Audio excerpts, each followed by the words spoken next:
ये जो क्वेश्चन आपको दिखाई दे रहा है ना, ये क्वेश्चन है कक्षा 10 का, अध्याय हमारी 4, जिसका नाम है द्विघात समीकरण।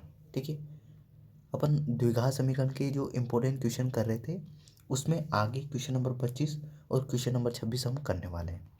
तो इस वीडियो से पहले अपनों ने 1 से लेके 24 तक, 1 से लेके 24 तक अपनों ने इम्पोर्टेंट क्वेश्चन कर लिए हैं। यदि वो वीडियोस आपने नहीं देखी है तो उनको जाके आप देख सकते हैं।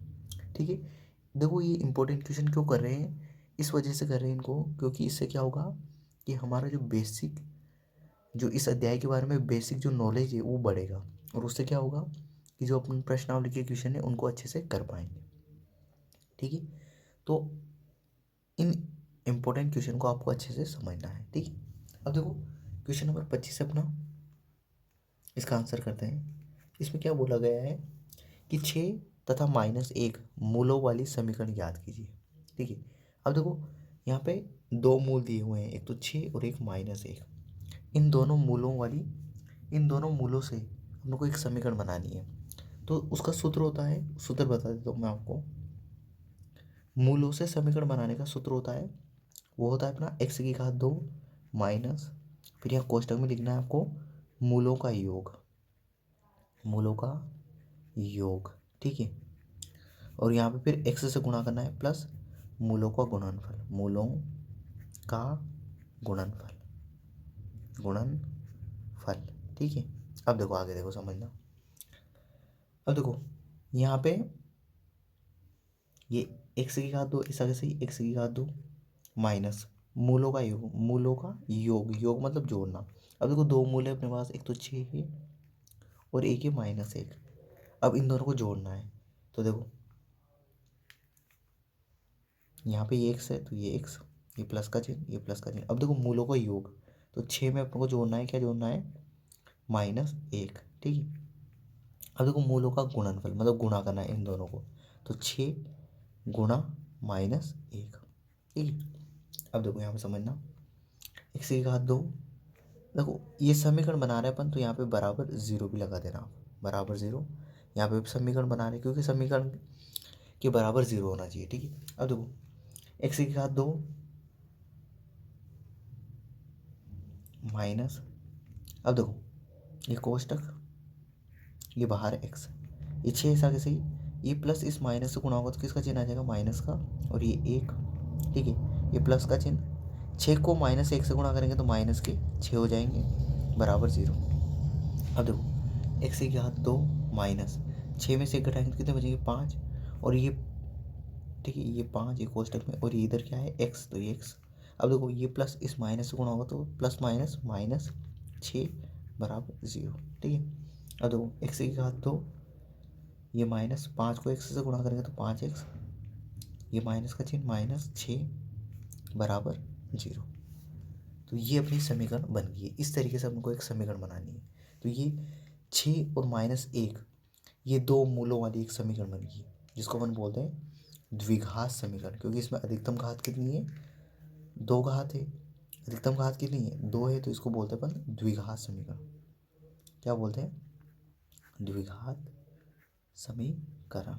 ठीक है, वैसे अपन दो मूल थे, तो दो मूलों से कौन सी समीकरण बनती, जिसके दो मूल होंगे उसे क्या बोलते हैं अपन, द्विघात समीकरण। तो आपको ये सूत्र याद रखना है, ये इंपॉर्टेंट है। ठीक है, इस सूत्र से इसको, इस ऐसे क्वेश्चन को करना है। ठीक है, अब देखो ये क्वेश्चन तो आई होप आपको पूरा समझ में आ गया होगा। इसके बाद चलते हैं अपन अगले क्वेश्चन पर। ठीक है, तो ये है अपना अगला क्वेश्चन, क्वेश्चन नंबर 26। ठीक है, अब देखो समीकरण 3x+2 और 2x+3 बराबर 6 को हल कीजिए। ये दे रखा आपको हल करना है, तो देखो इसको सोल्व करते हैं अपन। सिंपल है, ऐसा क्वेश्चन आपके एग्जाम में पूछा जा सकता है, इंपॉर्टेंट क्वेश्चन है। ठीक है, अब देखो इसको सोल्व करते हैं, तो 3x+2 और इधर 2x+3, ठीक है, बराबर 6। अब मैं क्या करूँगा, सबसे पहले 3x को इस पूरे से गुणा करूँगा, फिर प्लस का चिन्ह लगाऊंगा, इस 2 से इस पूरे को गुणा करूँगा। तो देखो मैं लिखने वाला हूँ, 3x लिखा मैंने, अब इस पूरे से गुणा करूँगा तो यहाँ लिख दूँगा मैं 2x+3।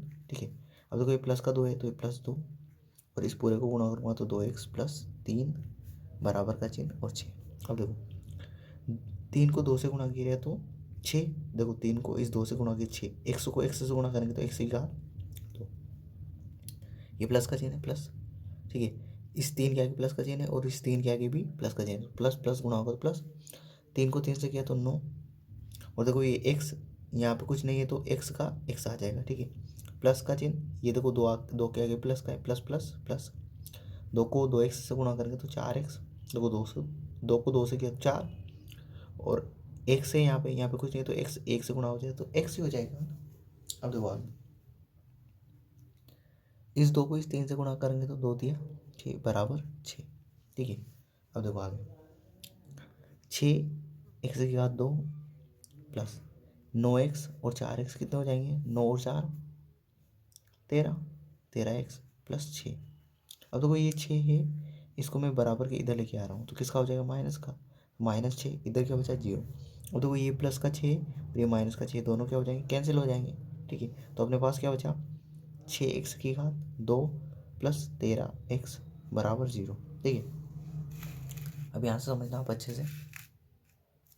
अब देखो यहाँ पे भी x है, यहाँ पे भी x है, यहाँ x की घात कितनी है 2 है और यहाँ x की घात कितनी है 1, तो मैं यहाँ से x कॉमन ले लूँगा, तो x कॉमन लिया तो यहाँ क्या बचा 6, और यहाँ x 2 था तो कितना बचेगा, x ही बचेगा, x की घात 2 थी तो एक x बचा, प्लस यहाँ से x बाहर कॉमन ले लिया तो यहाँ कितना बचा 13 बराबर 0।